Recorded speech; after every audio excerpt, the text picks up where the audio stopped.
At the intersection of lies and truth, tell me, what does it mean? Does it mean to you? What direction do I go? Left, up, down, right, I don't know. Left my ego at the door. Now backwards or only forward, I know. Refresh, it's the rebirth of me.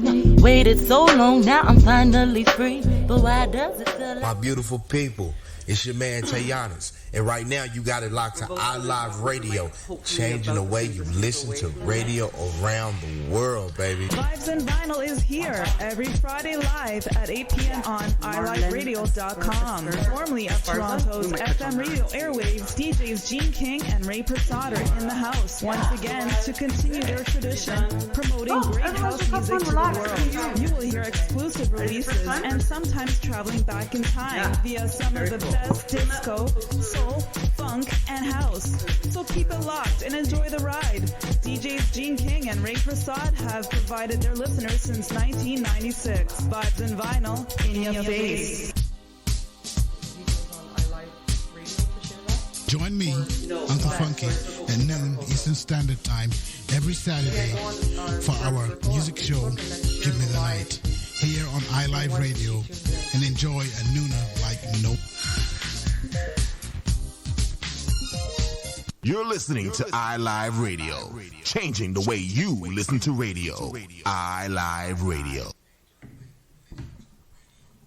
Hello, hello, welcome. Hi, Squared Circle with Yvette Raposo, where we talk all things boxing and life. So I was away last month, and welcome back. And it's great to be back because, you know, I was a bit removed from my boxing world for 3 weeks while I was overseas, just traveling with my family. And it was refreshing to come back home and dive back in. And I thought, who am I going to have next on my show? Who wants to talk about boxing? Who wants to talk about their career? Who wants to shed light on what's going on? And I thought it was very suitable to welcome this woman into the studio. Now, let me just give you a little preempt here, and let's talk about women right now. As my introduction before I introduce you to my very lovely guest. So women's boxing right now, if you don't know, and men, tune up here. Tune up here, because we're talking about your sisters, your daughters, your wives, your mothers, any woman that you love in your life and respect and admire. And right now, women are fighting the fight of their lives in boxing and many, many other sports right now, because we work just as hard. We have similar dreams, similar goals. We have just as big of a heart, and we sacrifice just as much. So why are we not getting the exposure? Why are we not being paid the same? The list goes on. Women's boxing was only introduced into the Olympics in 2012. Which is great. And actually, I just read recently that the International Olympic Committee Executive Board is looking at increasing the amount of viewership, increasing the amount of women's boxing for Tokyo 2020. So that's great news. So they're taking away from the men's divisions and adding to the women's division. So maybe they're onto something here. Maybe they're thinking, you know what, people are starting to pay attention because the quality of women's boxing is excellent. It is excellent. It really is. So, what's going on? There's not enough TV coverage. Now I'm talking amateur and professional. Today's guest and today's show, we're going to touch on both amateur and professional, because my guest today in studio has experience in both realms. And I'm very excited. Without further ado, please welcome into the studio three-time Canadian elite national champ with a whole list of accolades under her belt, haha, pun intended. She spent 12 years as an amateur, and as an elite amateur, and she just turned pro. This year, January, she is 3-0 as a pro. Welcome to the studio, Amanda Gallet. How are you today? I'm doing great. Thanks again for having me. I really appreciate it. You're so welcome. I've really enjoyed our lead up to this interview today, because I had the opportunity to chat with you on the phone quite a few times. And thankfully, it's been, I connected with you, and I've been able to just be open and felt very, very comfortable. So I appreciate that. It made things much easier. Being nervous, I just shared with Yvette that it's my first interview, so I'm getting broken in once again. Now I'm going to be 1-0 after this one, interview-wise. But you're a professional athlete. You're not supposed to be nervous, so they think. But how do you use nerves as a positive and as a benefit for your performance? Definitely nervous always. It wasn't until I turned pro and I realized that timing is everything, and my time is now. My first pro fight, I wasn't nervous at all. In the past 12 years as an amateur, every fight I was so nervous to the point where I would like drain myself, like my energy prior to entering the ring. But something happened on my first pro debut, March 29th. I was calm as a board. I was slapping myself in the face because I'm like, are you awake right now? This is not normal. But I think the big message there was I was in my element.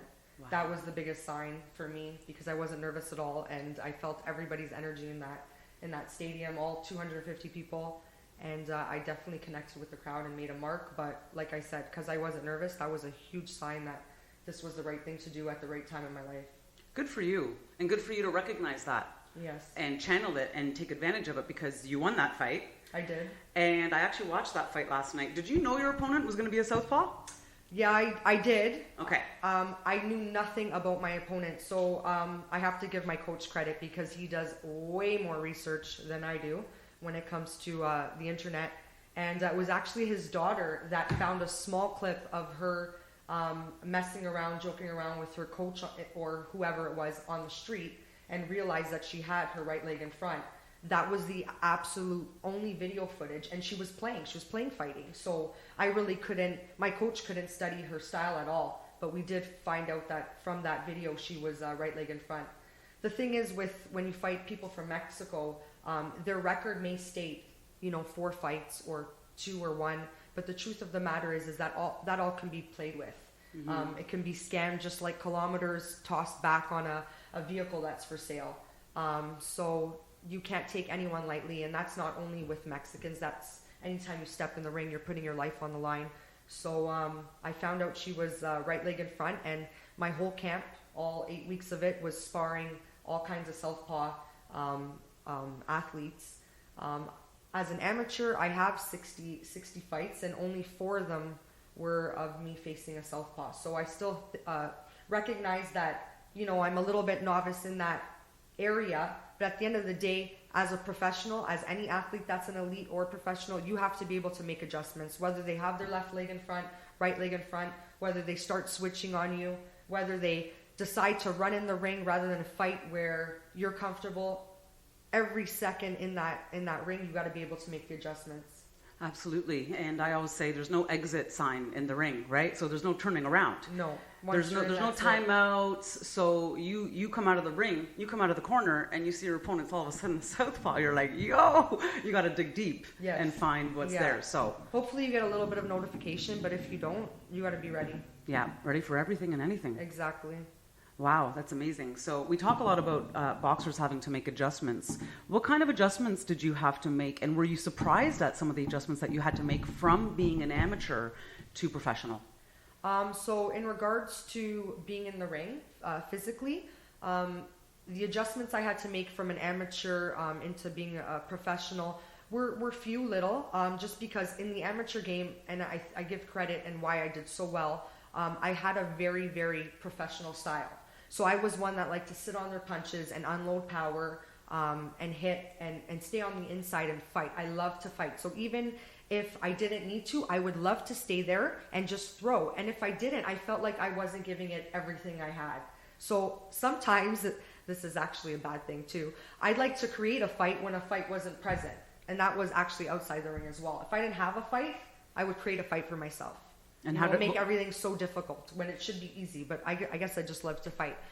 So bringing that element I had from the amateurs into the pro, I didn't really have to expand on that part because I love the power. I love to use the head movement, the weaving stuff that in amateur it's more stand up, and it's a lot about throwing a lot of punches, touching, tagging, and getting out. Scoring points. The more you threw, the more chances of earning the points. Even if you didn't land them on the face and they were on the arms, the refs see you connect and would give you the points.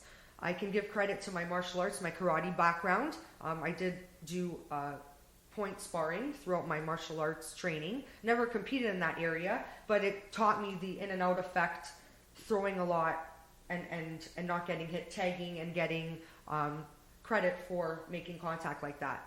But when I got to the pro scene, every hit you throw has to be a hit with intent. You got to move your head.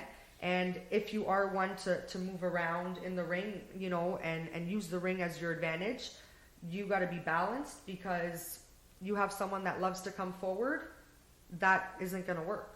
You can move all you want. They're going to just magnetize towards you and be on you. So you got to be grounded. For sure. Grounded and light as a feather, because you're also having to move. Like, you don't know what style she's bringing if you didn't study her, etc. But does this mean now that you can let loose your personality a little bit more in the pro ring? Absolutely. And I think that goes back to, once again, me being in my element. I wasn't, as an amateur, I was always my own athlete and my own fighter, but I was always thinking about what the judges wanted to see from the outside.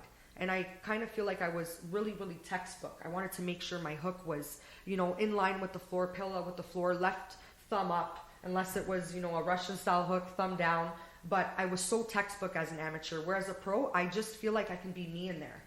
Like all me. And the assets were, loving to fight, staying in the pocket, banging, lots of body shots, which I loved. And I think that's an element that I threw people off with as an amateur. If you watch amateur fights, they headhunt a lot. They pitter-patter, but nobody drops down to the body. If you attack the body, you slow everybody down. If any fighters are watching, or people that want to take up boxing, take note. Chop down that tree, you slow the fighter down from moving, from hitting fast, and then you can capitalize. So it's a strategy. You can say it's a strategy. Strategy, and yes, I definitely just, as a whole, feel like I can be more of the fighter I was raised and the fighter that I am as a pro, than having to kind of alter a little bit of things as an amateur that I had to work on. So this is a two-part question. Why is the timing right now? One, for example, why is the timing good right now, leaving the amateur scene? And you're leaving as the Canadian national champ, is that correct? From 2018? From 2018. Okay. There's a new champ in 2019, but I turned pro as a 2018 champ. It was January of 2019, so I left the scene at the end of 2018. Okay. Yeah.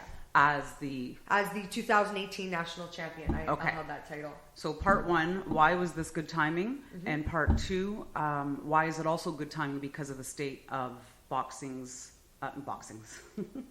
women's boxing right now?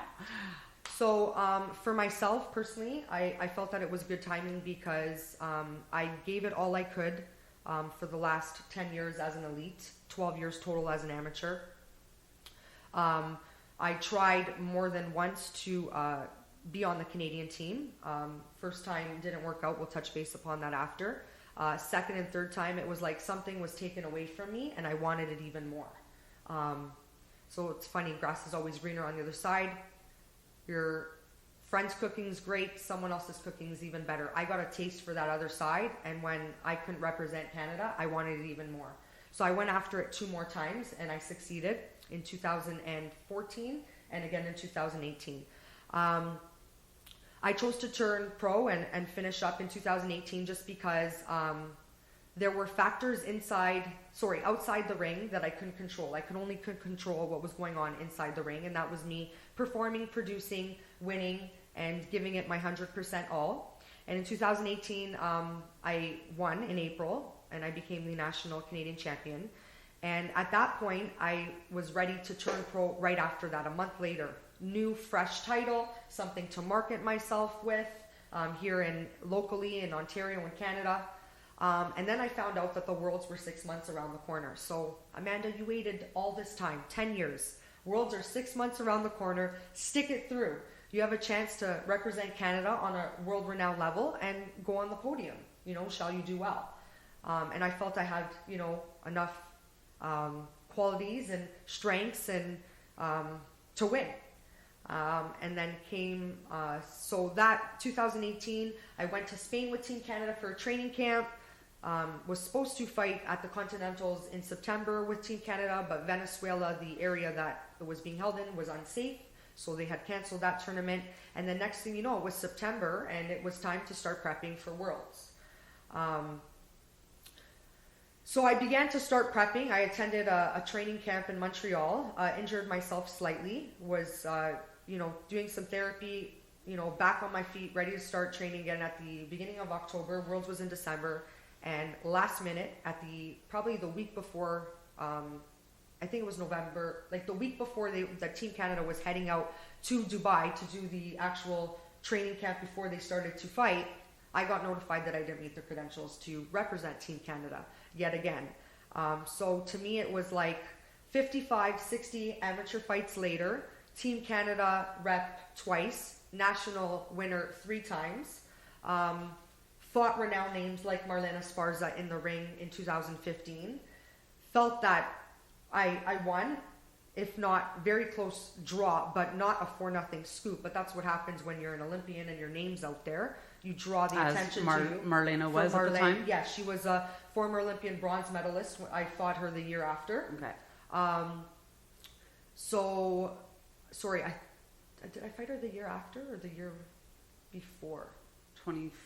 So 2015, I fought her. I think she already, did she go to 2012? 2012. No, she went to 2016. So the year before she won the bronze medal. Fought her there, did really well, toe-to-toe. I dropped her in the first round, but she's smart. She pointed to her headgear and said, I need a headgear adjustment. And this is an experienced fighter that knows what to do in a given situation, not to get a 10 count and not to get a point deduction. Got her headgear fixed, recovered, came back in the ring. So did very well there. So going back to why I turned pro. So 2018 Worlds approached. Team Canada had told me I didn't meet the criteria. So at that point, I said to my coach, listen, no matter how many fights I win in this ring, there's something outside this ring that I can't control. There's some factors, politically. I don't know if it has something to do with myself personally or just in general with Boxing Canada and who they would like to pick, like a hidden agenda if you want to call it that. But I've given it all I can, and I'm at the point where I'm getting frustrated and it's taking away from the passion and love I have for the sport. So it's time to move on. And that's when I decided that January of 2019 I was going to begin. It's the time. Yes. And it's not your first time experiencing frustration and maybe let's call it controversy. Now, do you feel a little bit stigmatized from what happened back in 2009? You know what? It took me a long time to get over what happened in 2009 at the beginning of when it did happen, presently then. And if you want to explain very briefly what happened in 2009, yes. And then we can discuss how that made an impact on you as a person. I think the story there is really about the result. Exactly. Which is what you learned from it. It brought me back to similar emotions that I was feeling in 2009 because when I reflected on everything, and no matter how many calls I had sent to the headquarters and the president of Boxing Canada emails, I was ignored, but I didn't have any answers as to why they didn't send me to the Worlds as an athlete. Like, even if they want to say that I didn't have enough international experience, they sent nobody. That's the best part. They sent nobody at my weight class. Nobody in your place. 54 kilos. It's not like they sent an athlete that was better. They just kept it blank. So I was sitting there with a lot of unanswered questions. And it caused me to dig a little deeper and start asking, my true family and friends that stuck with me through everything I endured in 2009. Why is this happening? Does this have a correlation to what happened in 2009? So if you are someone that hasn't been with me from the beginning of my journey, in 2009, when I first won my first nationals at the age of 18 with only 5 fights under my belt and an upgraded athlete, you're only allowed to go to a national tournament if you're an open elite fighter.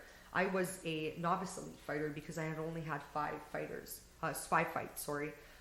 We applied for an upgrade and they gave it to me.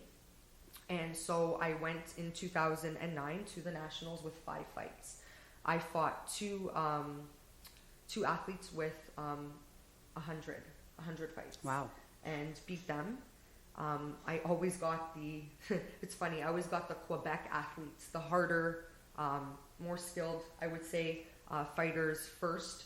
and I would have to get rid of them before I could claim gold. Is that because the program in Quebec is a little bit more advanced? It is, and the reward is they support their athletes there so much more than, unfortunately, Ontario does here. So if you win a national title in Quebec, you get a huge grant of $10,000, and there's a lot of perks for being on the team, with even education being taken into consideration and having a little bit of scholarships and grants covered there as well. In Ontario, what do you get?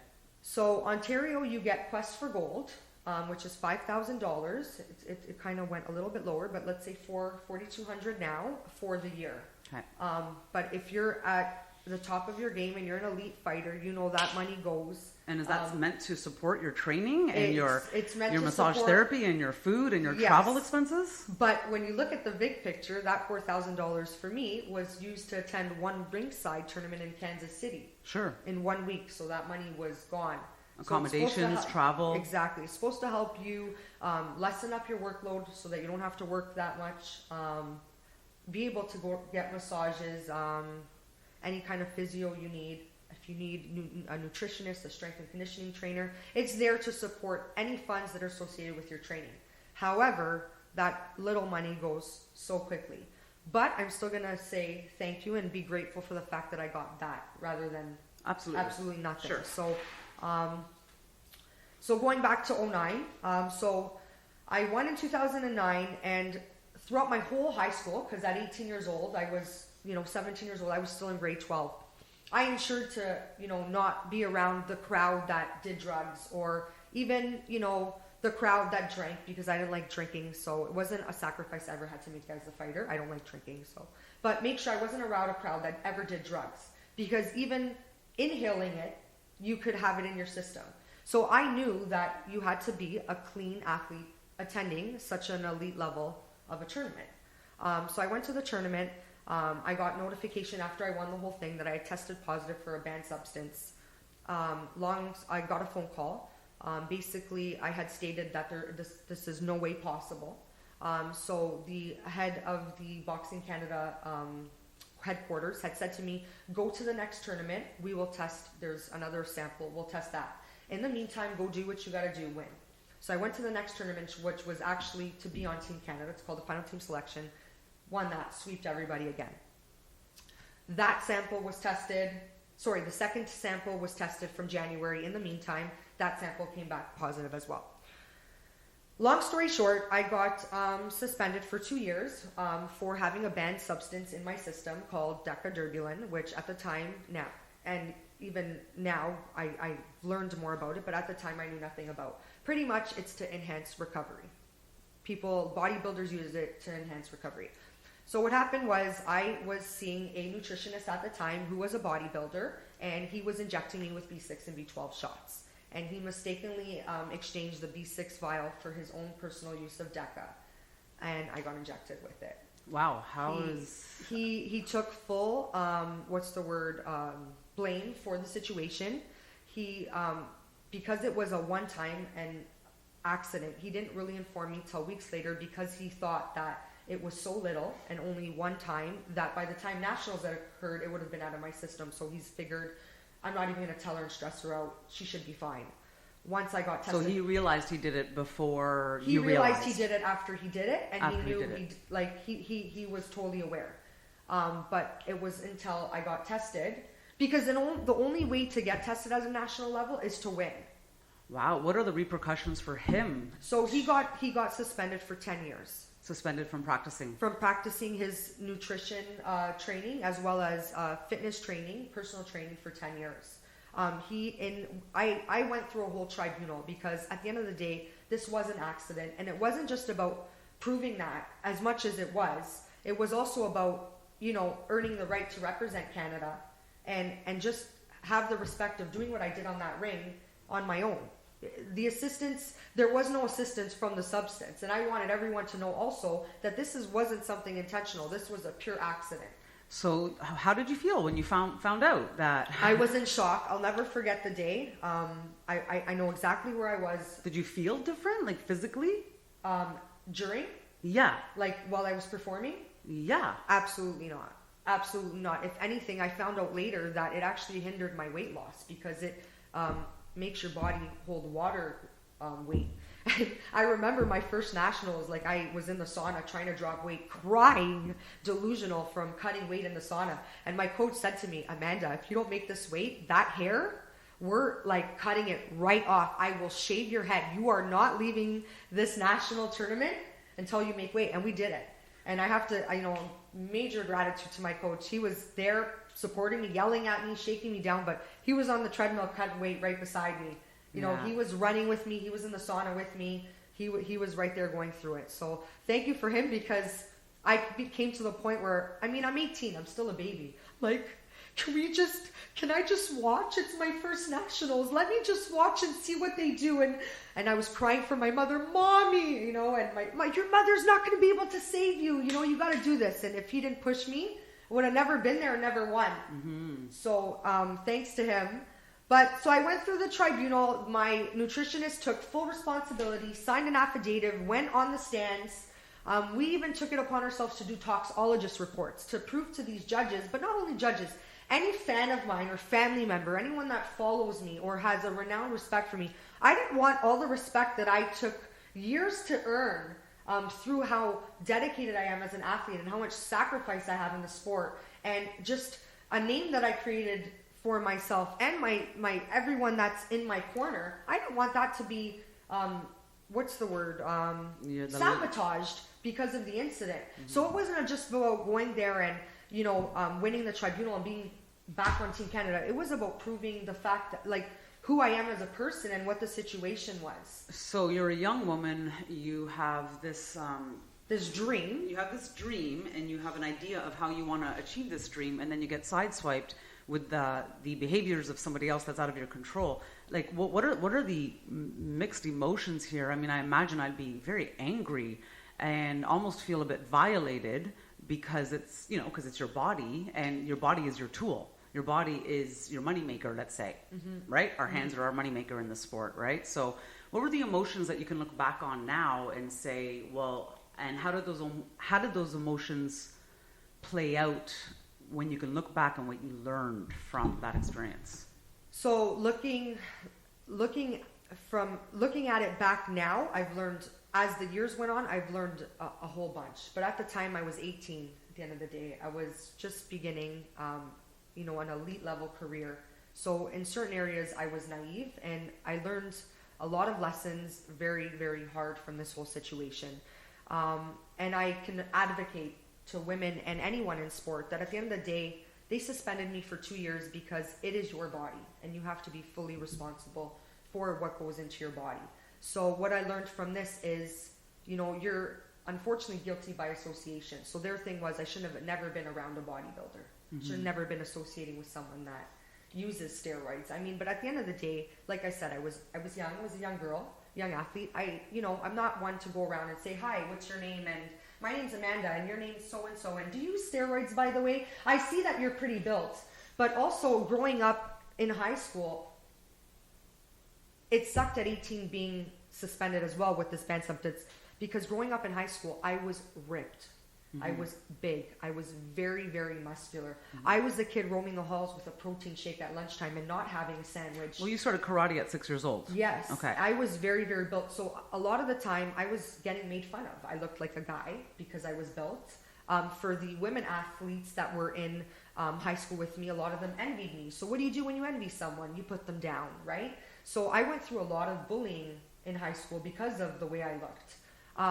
And I think they say that, at the national level, it's a random selection, but I have a feeling that I was chosen. I won, and you're a target more so when you win to get tested. But I have a feeling I was chosen because of my build, because of my strength, because of the pro asset I brought to the ring of attacking the body and hitting with such intent. So I don't feel like it was a random selection for me to get tested. I feel like it was there because of how I looked mm-hmm. and how fierce I was in the ring. So when I went through this when I was 18, I actually went through a very, very hard depression. I didn't want to fight anymore. I started to do something called binge eating. I gained a lot of weight.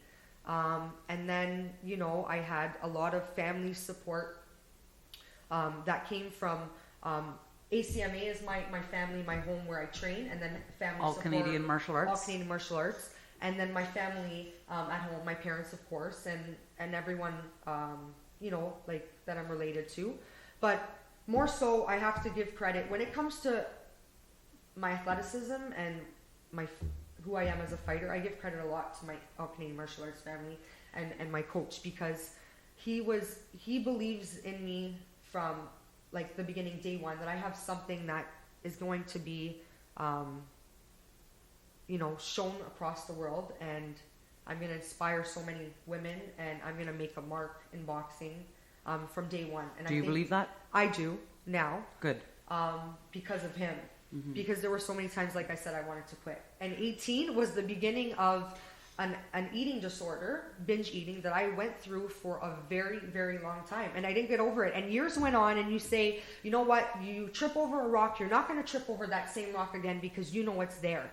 But you know what? You're not invincible. So everyone sees this strong person that I am in the ring, or, photographs, or me at the end of my camp, me at the end of a scenario in 2009. I made a comeback in 2011, and I went for an Olympic weight class, so I dropped to 112, and I came back, and I lost by default, but an eye injury kept me from winning the gold medal because I couldn't compete because my eye swelled. So I made a comeback. I was on Team Canada in 2012 because of what happened with the eye injury. Once again, went through a whole binge eating process, but made a comeback in 2014 and 2018 again, and was on the Canadian elite team. But people only see that, that hand raised when there's a title associated to it, or when it's a big win. But nobody sees from the start to the end. I don't even want to say the start of the camp, but what happens in the athlete's life. Well, the sacrifices that you make on a day-to-day basis, waking up in the morning with a sore neck and sore shoulders, and the downside of the mental part of the game, where you do doubt yourself, or where, and these days it's getting even more complicated, because now you have social media, and you have people out there that just want to take you down, whether you're a boxer or not, or if you're just somebody doing great things. Yeah. You have trolls and keyboard warriors. Once you're at your greatest point, they want to get you down. Absolutely. Sure. And I mean, is this a whole other aspect that we have to consider being in the public eye, let's say? And now it's, growing as a person, growing as a woman, evolving as a woman as well, and having to defend yourself, not just in the ring, but outside the ring, constantly. But we wouldn't have it any other way, because again, it's what makes us stronger. And when we have to check in with ourselves and say, okay, you know what, at least I do this, and you're 10 years, a little bit more than 10 years younger than me, and I've caught wind of your amateur career over the years. When I was fighting, so when did you start boxing? 20? I started when I was 16, so I'm 30, so 14 years ago, which was 2000 and 2005. 2005 I started, yes. So I had just left after 2004. I stopped fighting. So so it's no surprise. We just missed each other, but it's no surprise that I started to catch wind. Let's moralize this. At 18 years old, the suspension happened. I'm going to say that it's one of the things I give massive credit to for where I am today. Okay. Because it didn't break me, but it made me. How did it make me? 18, all I gave a crap about was what everyone was saying, what everyone was thinking. I was walking into that ring saying, you know what? They're going to not make me win because of what happened last. I just came off a 2-year ban. Every time Amanda Galley was in the room, that's the girl. That's the girl that got suspended for the banned substance. That's the steroid. Did you hear the whispers? No, I heard it in my head. And even if the whispers weren't there, I created a fight for myself because it was constantly making this crazy fight in my head. So not only was I battling in the ring against my fighter, I was battling a ton of emotions and a vendetta that I couldn't let go of. So is that where the binge eating came in, yes. For example? Is that one of the ways, one of the outlets? That was the coping. That was the coping. But once I'm a calabrese, I have a hard head, and once I, cleaned up my act, stopped binge eating, started eating clean, you are what you eat, started thinking more positive, started training again, then I saw then I was able to start training again and move forward. How did you do that? What were you saying to yourself? What was the self-talk? What are you going to tell people at home right now listening? And 2018. what's the self-talk? Because self-talk was 2018. Am I going to leave as an athlete that won and use steroids and leave the amateur scene being bitter? Or am I going to go and I'm going to take back what they took from me? Because at the end of the day, it was all me in there. Banned substance or not, it was a mistake, it was an accident, it was a one-time thing. Whatever the substance was, it was of no help to me. And it made everything tougher in that ring and outside that ring after. So I give a huge amount of credit to that happening to me. I always say, my coach always says, Amanda has to work two to three times harder than any other athlete, because I always get tested. If you believe in a higher power, I believe in God, and it was always like, how bad do you want this? You want this really bad? You want to be on a Canadian team really bad? I'm going to suspend you for 2 years, and I'm going to see if you're going to stick around, and if you're going to come back, or you're just going to... I could have turned pro the next day after, but I didn't want to leave that legacy behind. So what happens in the pros with testing? Is it also random? Is it a similar system? I believe so. At the end of the day, after that incident, I have done, in 2018, I have done everything to totally be aware of what's going in my body. I don't even use something as simple as protein shakes, just because being on the national team, there are something as simple as Sudafed being banned at that level.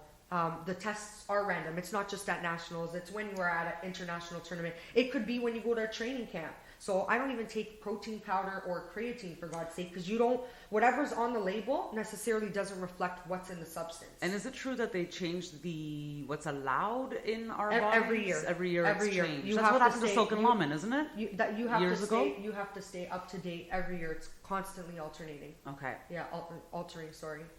So at which point, now as a pro, do you hire somebody who's in the know, like how do you manage that? Do you do your own research? So I have a naturopath that has connections with, there's a link on the internet. They've made it a little bit easier as time has went on. There's a link on the internet that you can take either the product and place it in the search button, or take contents in that product and type it in the search button. It's such a great link. I can't remember it off the top of my head right now, that it kind of says banned, not banned. And it even goes as in detail as banned out of camp. So if it's something like Sudafed, banned out of, not banned out of camp, but banned in competition. So the support and resources have enhanced quite sure. More so. Advanced. They've advanced, just like medicine has advanced. The information is more accessible. Exactly. So it makes it easier for all the upcoming athletes that are up and coming, and that need to know what's going in their body. To keep it simple for me and not make it hard, I like I said, I stick to natural vitamins. I see a naturopath, and all the other stuff, I totally avoid it. And you do your food prep, I saw. Yeah, food prep. Yay, food prep. I never got out of that Sunday habit.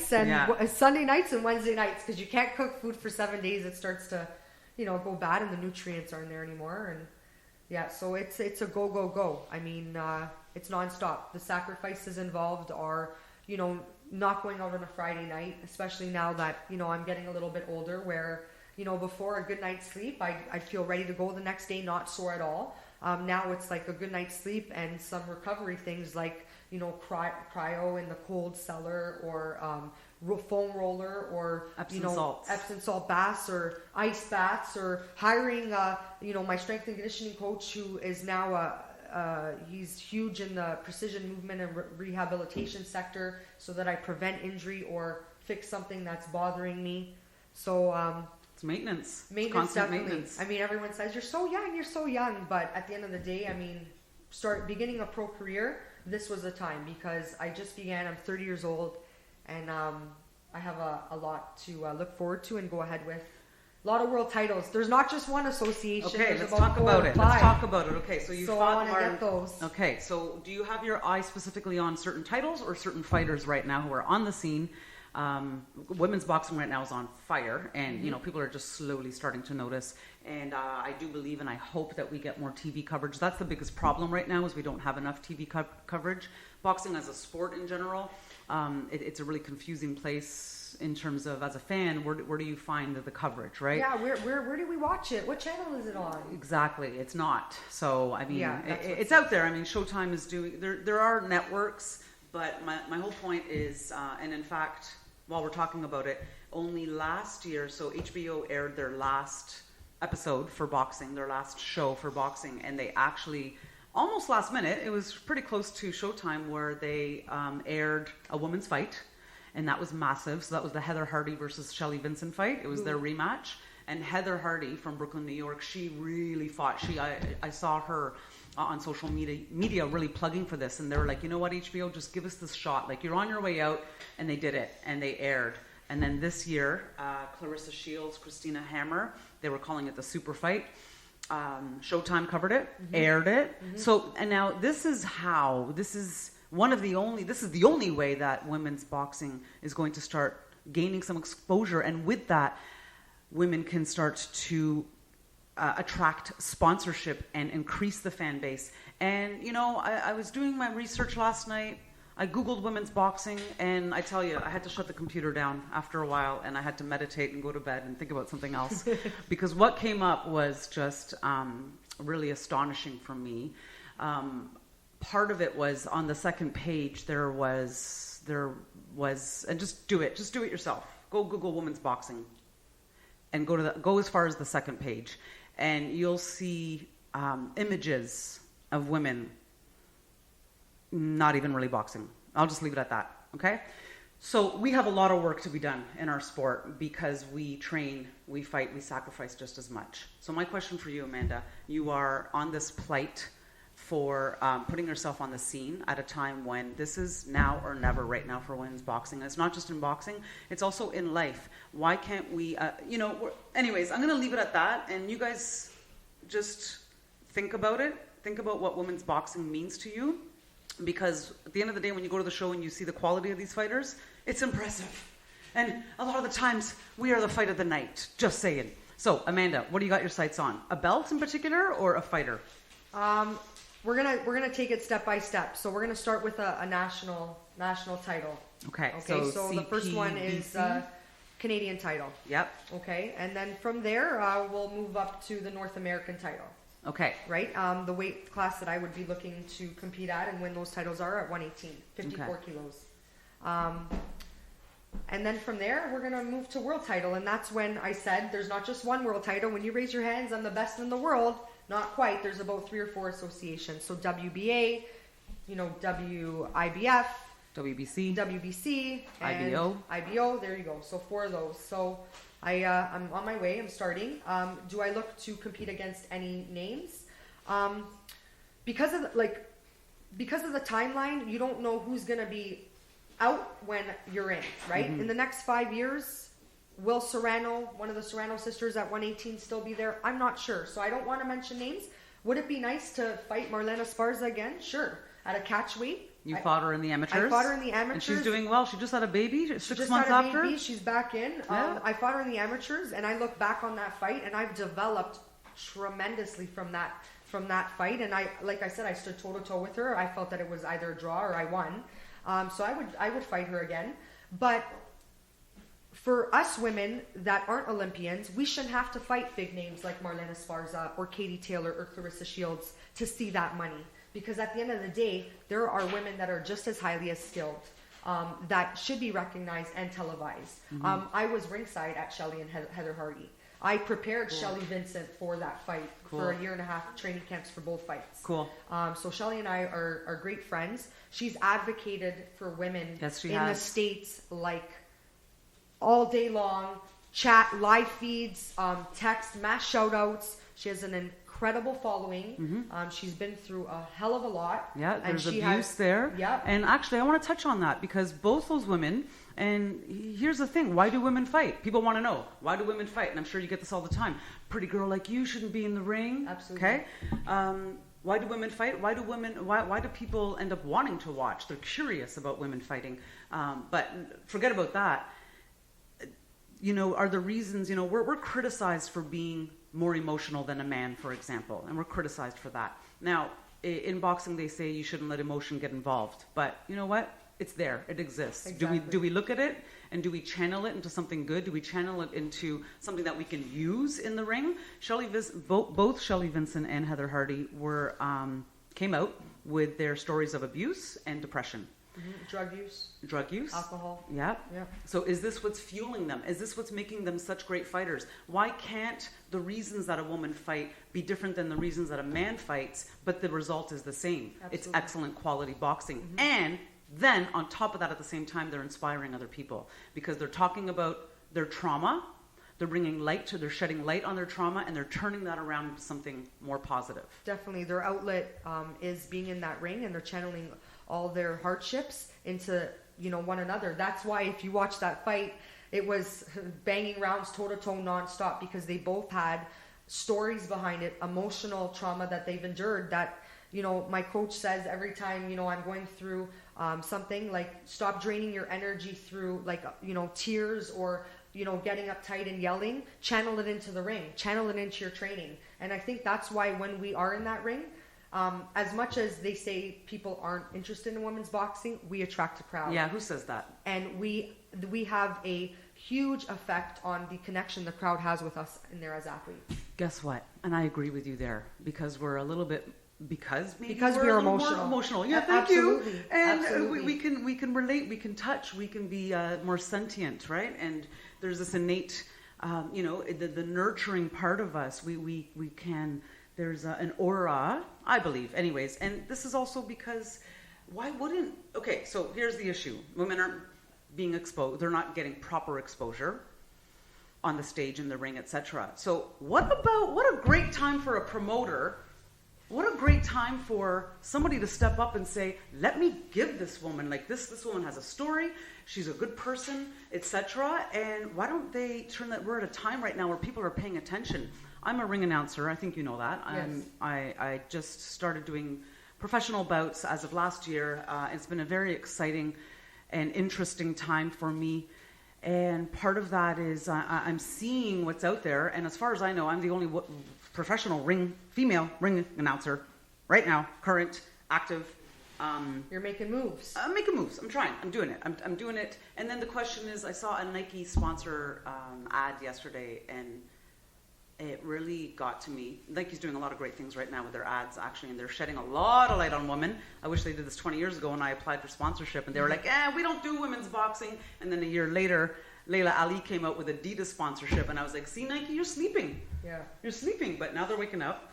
But anyways, where am I going with this? Because now's the time, people, promoters, get these women out there because just give us a chance. Men and women want to see us up there. They do. I get comments all the time. It's from men and women. It's so nice to see a female in there. It's so nice to soften the edges a little bit with the female energy in that ring. Absolutely. And that's why the time is now. And Shelley's paved the way. She's televised a show with Hardy, huge undercard to a huge fight. It was Jacobs and can't remember the other gentleman's name because I was a Jacobs fan. But and that was held at the MSG, Madison Square Garden. Yes, and even that's huge. Like a women fight at Absolutely. MSG. Shelley lost the fight and she was really down, and I was with her that evening and we were walking and I was just supporting her, and and she was tearing, and all I wanted to do was win this and be an example and an influence. And I said, Shelley, I wanted to close the chapter because she almost was going to decide to retire at that time. I wanted to close the chapter making it. I said, Shelley, you're on a billboard in Madison Square Garden and you're a woman. Look at it. You made it. You made it. And I got to say thank you to her and to, others, the pioneers of the sports locally, like Sandy Tisgares, my cousin Olga, Janine Garaside, Yelena Merdovek. All of those women, you're the pioneer of the sport. You've placed it on the map. Now it's time to see it's my turn, and we're gonna take it to an even higher level. They started with it, having it at the Hershey Center, Powerade Center, CA Center, if you want to call it that. And now we need to bring it to another level and get it televised, get it recognized, and promote equality. We want to be getting paid what these males are getting paid, because at the end of the day, we come from just as hard of a background, hardships that we're overcoming, and our fight is just as entertaining and busy as their fight is. Yep. So if I'm going to lobby for anything, I'm going to lobby for equality in the rewards and credentials we're getting back as those athletes. Okay, how are we going to do that? And I want to touch on something else. So think about how we're going to do that, how you're going to do that, Amanda. This is part of your job outside the ring right now. I'm going to call out promoters to step up and get me on their team, and let's go. Show, and talk about these fights. So how are you going to do that? And when I say that, I mean, so for example, you look at Clarissa Shields and what she's doing, and she's a 2-time gold Olympic champion. She turned pro. After her 3rd fight, she called herself the greatest woman of all time. I was like, whoa, okay, I had something to say about that. And we don't have to get too into it. And then I figured out, she's doing this, and part of that caused controversy. And the long and the short of it all, the short of the long of it is basically, I felt it was very premature for her to start calling herself the greatest woman of all time. There are these pioneers before her, and I think it's good to pay respect to the people who came before her. Considering women I didn't have the option to go to the Olympics. I was fighting in 2003. What did I have? Mm-hmm. My option was, maybe nationals, but pro. And who am I going to fight at pro? I'm going to make nothing. I'm going to be in a deficit fighting. Mm-hmm. So here's Clarissa. She has this platform that other women built before her, and now she's claiming the greatest woman of all time. Is this what she's doing to raise her visibility, so that she's raising, cause this controversy, because it did cause a lot of chitter chatter around women's boxing, and all of a sudden people were noticing. Ronda Rousey, Dana White, the president at the time of UFC, said, I will never have a woman in the ring, ever. He said never. He was quoted as saying that. Mm-hmm. And then along comes Ronda Rousey, and she basically tapped him on his shoulder over and over again and said, put me on. He did. It was the best thing that he ever did. Mm-hmm. Look at MMA, look at women in MMA right now. There's female boxers, sorry, I'm getting off now. No, it's okay. Go on. There's female boxers moving over to MMA to get paid. Yes. What does that say about our sport? There's something wrong with that. Definitely. Why are they moving over to mixed martial arts to get paid? Yeah.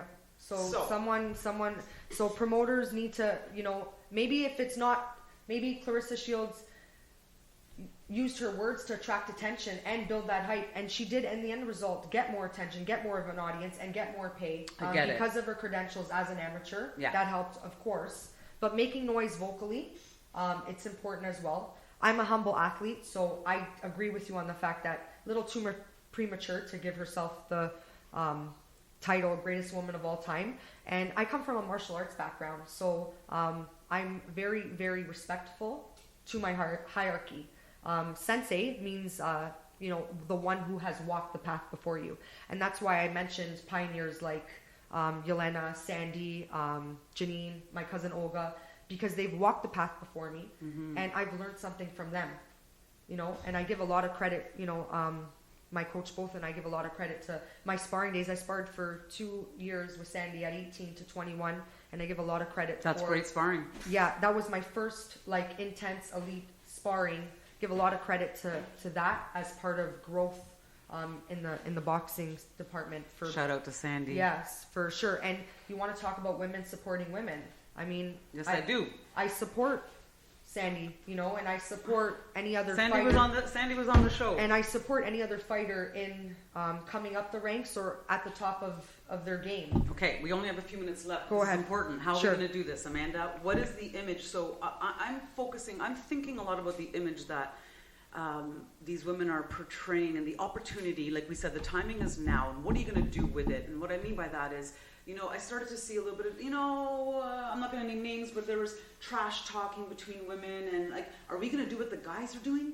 Are we going to go that route to cause these storylines that the audience, that takes away from the sport? Are we going to go that route where we just start trash talking each other for viewership and for eyeballs, because it causes, it gets people jacked up? Or are we going to talk about the sport and educate people around it? What are you going to do, Amanda? What's your image going to be? I'm going to approach it in a class act. So I'm going to let, my ability in the ring to be my noise. The story that I have obviously attached with me as a person to have a lot of the audience connect with me. And if you are going through hardships, know that you have a fighting chance. And if you're dealing with something, take up boxing, because it's the best outlet possible.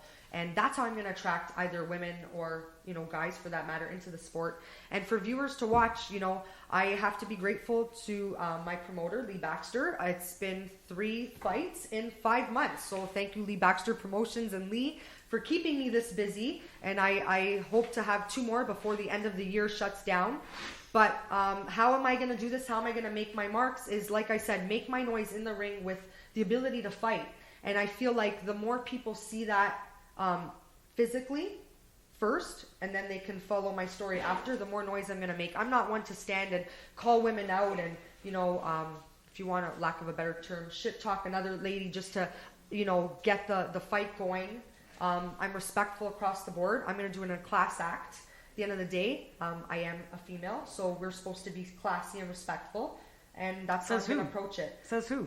Says no one, but that's how I'm going to approach it. Like I said, I have a very respectful approach from the martial arts background, and I think that we should all be given the shot. So if that means doing a big shout out and hashtagging every promoter in the industry to give me a chance and be on a show as an undercard, whether it's televised, put me as an undercard that's televised, even if I'm not on TV just yet, work my way up the ranks. Shout outs to Lee Baxter. He's behind the scenes right now trying to negotiate with big promotional companies to work with them to get his fighters on big cards so that they are televised. So that's something that is up to the fighter to perform and be ready and get the respect from their audience, but also it's a partnership with the promotional company that they're with. It's a tag team for everybody. Are you ready for the continued fight outside the ring? Because, it doesn't get any less controversial as a pro. Definitely ready. And good. I'm glad. You sound ready. You seem ready.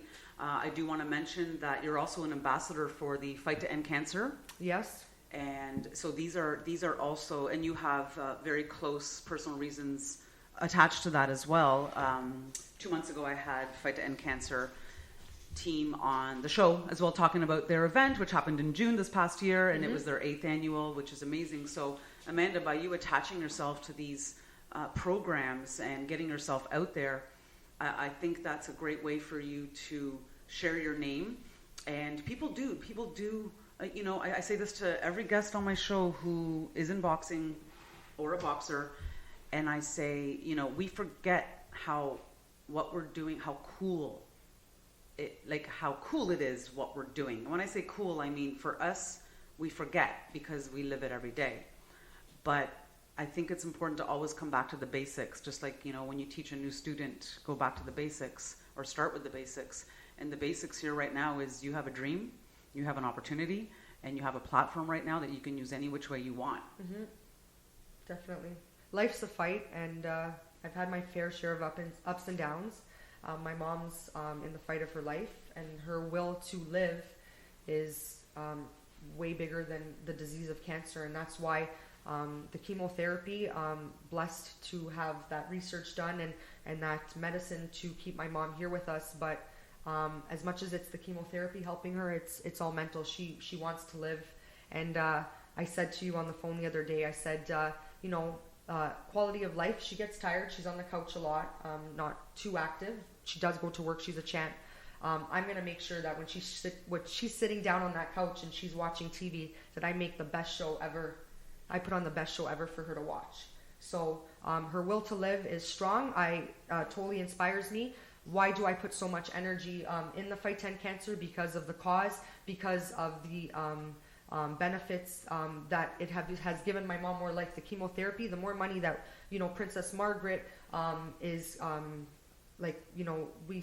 through the Fight to End Cancer, the funds go to Princess Margaret. The more money that they receive, the more research that they're doing, and the more time my mom has here on this earth, because breast cancer now has about 5 to 6 cocktails that can keep her going and keep the cancer from spreading, because it's metastasized breast cancer, so they can't cure her. Their job is to contain the cancer and just keep her living. So it's something that I, put effort in, not only promoting myself, but promoting the cause, because I have my mother who I'm close to. Everyone has one mom and a relationship that, you can't replace. So I'm here for that movement